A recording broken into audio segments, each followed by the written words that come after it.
नमस्कार। आज 23 जून है। आप सोचेंगे कि ऐसा क्या खास है 23 जून को। तो आज से ठीक 263 साल पहले प्लासी के मैदान में लॉर्ड क्लाइव की ईस्ट इंडिया कंपनी की सेना ने बंगाल के नवाब सिराजुद्दौला को हरा दिया था। अगर कहते हैं कि इतिहास में कई घटनाएं ऐसी होती हैं जो इतिहास की दशा और दिशा को बदल देती हैं, वो किसी राष्ट्र के लिए इतनी निर्णायक होती हैं कि उसकी तकदीर और तस्वीर को बदल कर रख देती हैं।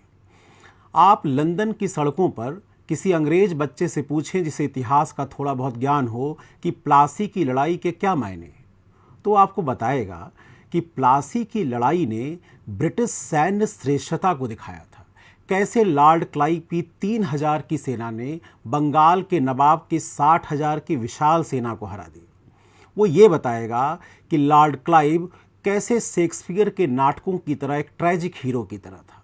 उस व्यक्ति ने कम उम्र में ब्रिटिश साम्राज्य की नींव को भारत में स्थापित किया, पर ब्रिटेन आकर 50 वर्ष की कम आयु में उसे आत्महत्या करनी पड़ी। वो बताएगा कि कैसे प्लासी की लड़ाई ने भारत में आधुनिकता के बीज डाले।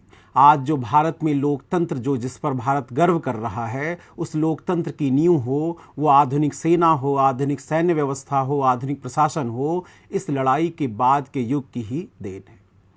आप किसी पाकिस्तानी बच्चे से पूछ कर देखिए कि तुम्हारे लिए प्लासी की लड़ाई क्या है, तो बताएगा कि प्लासी की लड़ाई मीर जाफर नामक गद्दार और कुछ हिंदू बनियों जैसे जगत सेठ, राय दुर्लभ, अमी चंद जैसे लोगों के षड्यंत्रों का परिणाम था। वो बताएगा कि इन्हीं हिंदू बनियों के षड्यंत्रों ने भविष्य के पाकिस्तान की नींव भी रखी।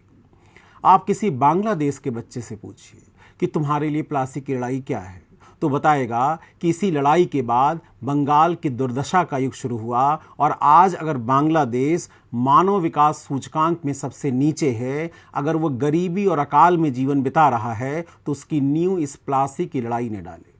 आप किसी भारतीय बच्चे से पूछ कर देखिए कि तुम प्लासी को कैसे देखते हो, तो साधारण शब्दों में बताएगा कि ये ब्रिटिश सैन्य श्रेष्ठता का परिणाम नहीं था, बल्कि एक सौदेबाजी थी जहां मीर जाफर ने गद्दी की लालच में बंगाल को अंग्रेजों के हाथ में बेच दी। आप उससे पूछेंगे कि और प्लासी क्या है तुम्हारे लिए, तो बताएगा कि इस प्लासी के बाद ही भारत की सांस्कृतिक पराभव का काल शुरू हुआ, जब अंग्रेजों ने सिविलाइजिंग मिशन के नाम पर, आधुनिकता के नाम पर भारतीय संस्कृति को निकृष्ट दिखाया और पश्चिमी संस्कृति को हमारे ऊपर थोप दिया। और 1947 में भारत को राजनीतिक आज़ादी तो अंग्रेजों से मिल गई, पर आज भी उस औपनिवेशिक मानसिकता से हम लड़ने की कोशिश कर रहे हैं। आज भी जब आप कहते हैं कि फिल्म फेयर के सापेक्ष ऑस्कर श्रेष्ठ है, आप जब कहते हैं कि इंडियन एक्सप्रेस के सापेक्ष टाइम मैगजीन श्रेष्ठ है, तो वो श्रेष्ठता ऑब्जेक्टिविटी पर आधारित नहीं है, उस औपनिवेशिक गुलामी पर आधारित है जो बरसों से अंग्रेजों ने हमारे दिमागों में डाली थी।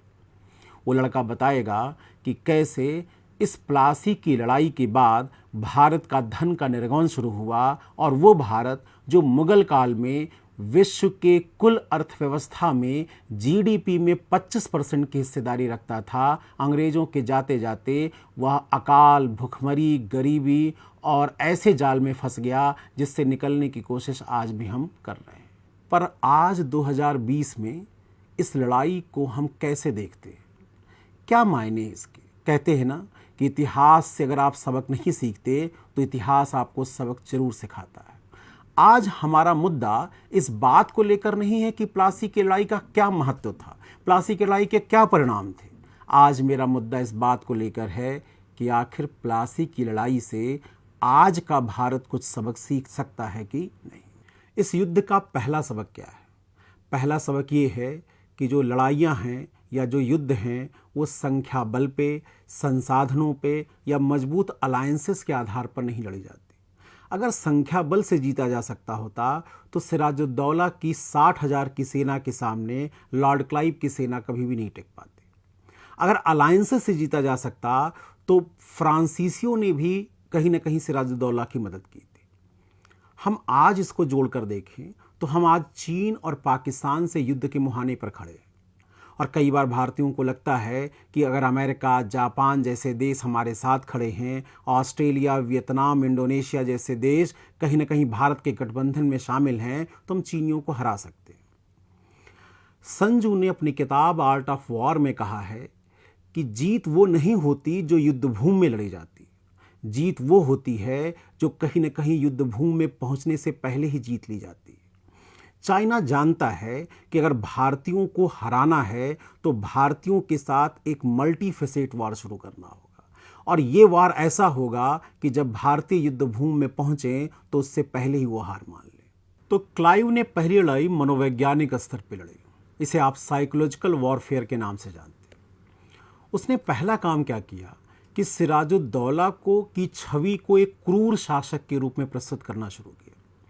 उसने इसके लिए ब्लैक होल की घटना को आधार बनाया। दरअसल ठीक 1 साल पहले जब सिराजुद्दौला ने कलकत्ता पर आक्रमण किया तो उसने सारे अंग्रेज अधिकारियों, उनकी पत्नियों, उनके बच्चों को एक कमरे में बंद कर दिया, और जिसमें दम घुटकर बहुत से अंग्रेजों की मृत्यु हो गई। इस घटना का आधार किसी को नहीं पता है, लेकिन कहीं न कहीं इस घटना को लोगों के सामने, विशेषकर अंग्रेजों के सामने ऐसे प्रस्तुत किया गया कि सिराजुद्दौला एक क्रूर शासक है और उसका हारना बहुत ही जरूरी है।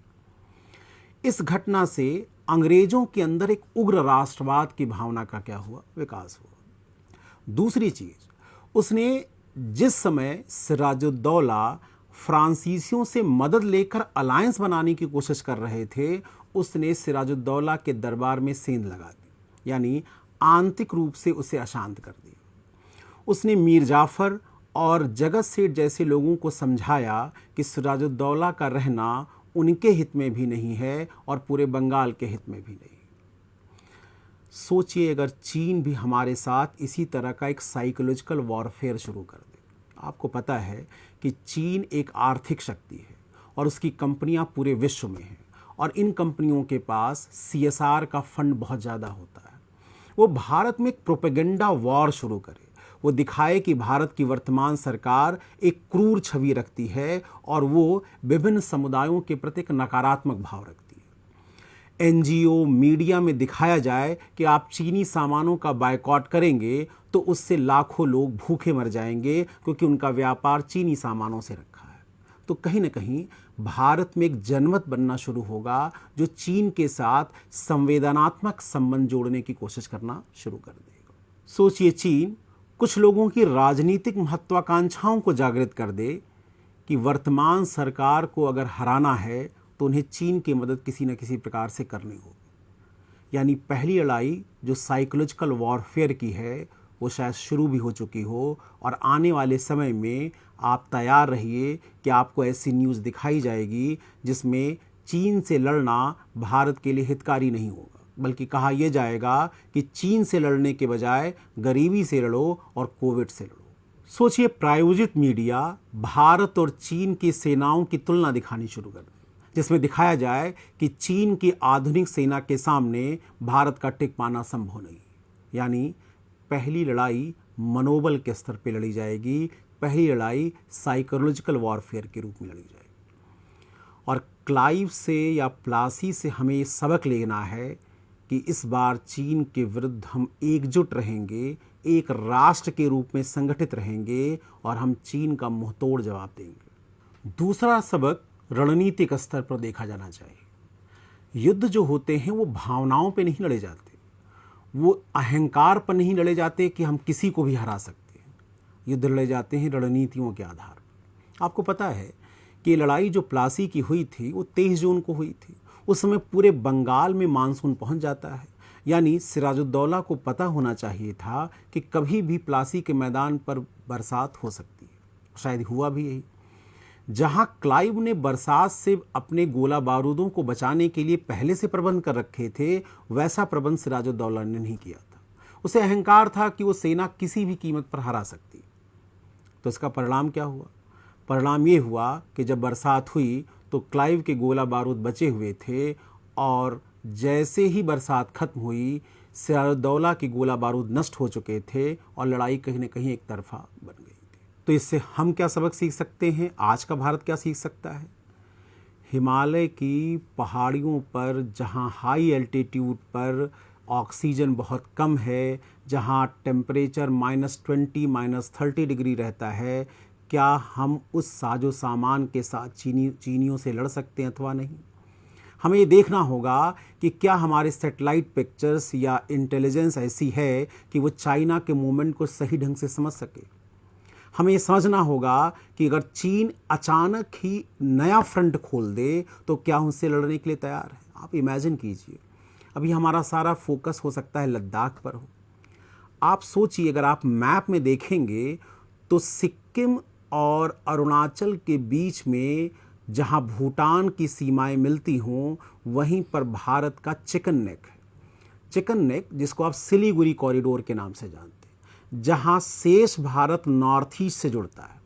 आप इमेजिन कीजिए, चीन अचानक ही तेजी से हमला करके सिक्किम पर कंट्रोल कर ले तो चिकन नेक को काट देगा और नॉर्थ ईस्ट हमेशा के लिए भारत से क्या हो जाएगा, अलग हो जाएगा। क्या आपको लगता है कि अचानक ही चीन अरुणाचल पर हमला कर दे, अरुणाचल को वो अपने भाग में मिला ले और ठीक उसी समय अरुणाचल की सीमाएं नागालैंड से मिलती हैं और नागालैंड में एक अपराइजिंग शुरू हो जाए, एक सशस्त्र युद्ध क्रांति शुरू हो जाए? क्या भारत की सेना इस रणनीतिक युद्ध के लिए तैयार है? और अगर नहीं तैयार है तो हमें समझना है कि भारत की मुसीबतें आने वाले समय में बढ़ सकती हैं। यानी रणनीतिक तैयारी ऐसी हो कि हम हर फ्रंट को समझ सकें। हम समझ सकें कि एक साथ अगर नेपाल, पाकिस्तान और चीन सभी के फ्रंट खुलेंगे तो हमारे संवेदनशील अंग क्या हैं। और अभी जो मुझे दिख रहा है, भारत का सबसे संवेदनशील अंग जो है वो कहीं ना कहीं चिकन नेक दिख रहा है, वो अरुणाचल दिख रहा है और वो सिक्किम दिख रहा है।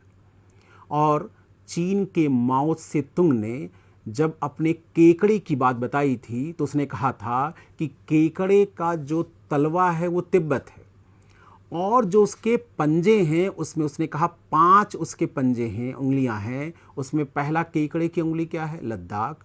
दूसरी उसने कहा था नेपाल, तीसरी उसने कहा था भूटान, चौथी उसने कहा था सिक्किम और 5वां उसने कहा था अरुणाचल प्रदेश। तो तलवा तो तिब्बत उसके नियंत्रण में आ ही चुका है। नेपाल कमोबेश भारत के विरुद्ध हो ही चुका है। लद्दाख का फ्रंट खोला जा चुका है और अगर कहीं सिक्किम और अरुणाचल का फ्रंट एक साथ खोल दिया जाए तो क्या भारत उसके लिए तैयार है अथवा नहीं। चौथा सबक हमें नहीं, हमारे पड़ोसियों को सीखना है। जब प्लासी की युद्ध की तैयारियां चल रही थीं तो मराठों को क्या लग रहा था, उस समय अवध के नवाब को क्या लग रहा था, उस समय हैदराबाद के निज़ाम को क्या लग रहा था। इन सभी को ये लग रहा था कि उनका एक दुश्मन कम हो जाएगा। वो शायद इंग्लैंड में या यूरोप में घट रही घटनाओं को नहीं समझ रहे थे। वो इंग्लैंड की उस वाणिज्यवादी सोच को नहीं समझ रहे थे जहां पूरे विश्व को उपनिवेश बनाने की कोशिश शुरू हो चुकी थी। उन्हें बस ये लग रहा था कि यहाँ अगर हमारा एक स्थानीय दुश्मन कमज़ोर हो जाएगा तो इससे उनको एक विजय प्राप्त हो जाएगी। आज भी यही बात है। आज हो सकता है पाकिस्तान को, नेपाल को या बांग्लादेश को ये लग सकता है कि अगर चीन भारत को युद्ध में हरा दे तो दक्षिण एशिया में भारत का प्रभुत्व खत्म हो जाएगा। पर वो शायद चीन की उस मानसिकता को नहीं समझ पा रहे हैं जिसमें माओ ने कहा था कि कैसे वो पूरे इस दक्षिण एशिया को अपने प्रभाव क्षेत्र में ला सकता है।